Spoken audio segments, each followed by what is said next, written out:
Не стесняешься говорить? Стесняюсь. Стесняешься? Ну, все стесняются сначала. Do you talk often in English to me? Okay. This is my husband. He doesn't. This is my husband. He doesn't have. Can you say it Very. normally? He doesn't have a very good accent. His accent is very Russian. So I'm sorry. No, I'm Eugene. I work as a software engineer in Czech Republic. We have some big contract with Lidl, and we do software for Lidl. I solve problems. How? We do too. We do too. That is not a proven fact. We solve problems. He doesn't. The problem with this difference of attitudes between designers and software engineers, I would say that when your concept meets reality, like you design some kind of set of ideas or approach for some problem that you have, and then you try to land this and make it happen somehow. There's somebody who takes your idea and tries to implement it. Right. In case of software engineers, that is the software engineer. But then some other people start to use it, and they use it not necessarily in the same way which you intended it to use. And then they call support and they say... That's why your designer exists. They make sure that users... Yes, but the point is that they are separated by several hops from the person that is actually using their product. You get me, right? No, because users and designers are together. You always worked in B2B, right? Let me remember. Actually, I think yes. For the development career, yes, I think. Did you ever work with designers?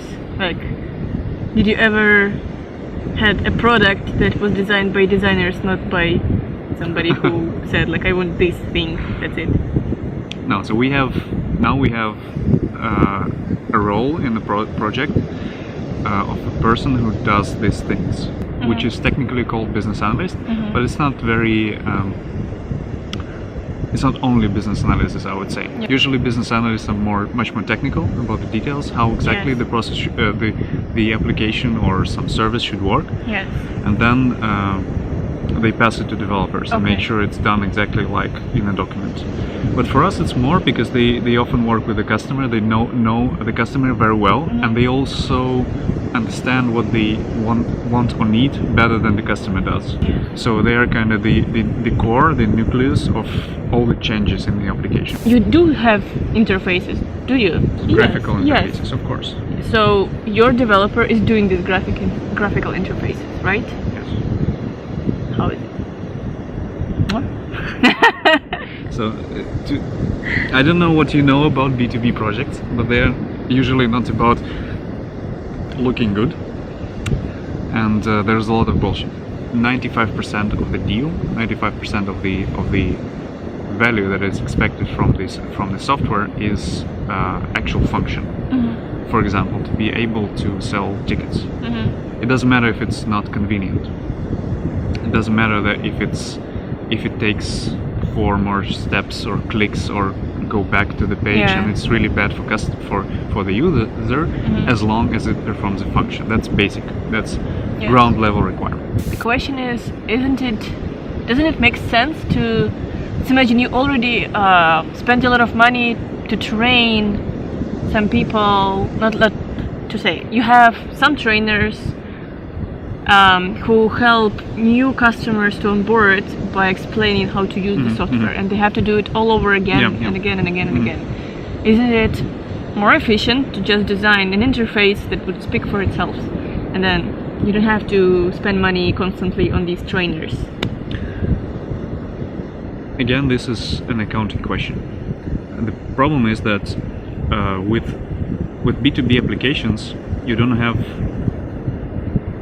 scaling problem, because you only have to educate, for example, I don't know, 10 to 100 people. The scale is much less. It means that when you have tens of thousands of customers, and when the marginal expenditure, even if it's being one extra question, is very large, and the more customers you have, the more problematic it becomes. It doesn't have to be so. For example, there are a lot of startups who do have design departments, and they sell software to businesses. We're selling to one customer, but you have to have design department, if you're doing something from scratch and you plan to sell it to businesses, you still have this must look sexy somehow.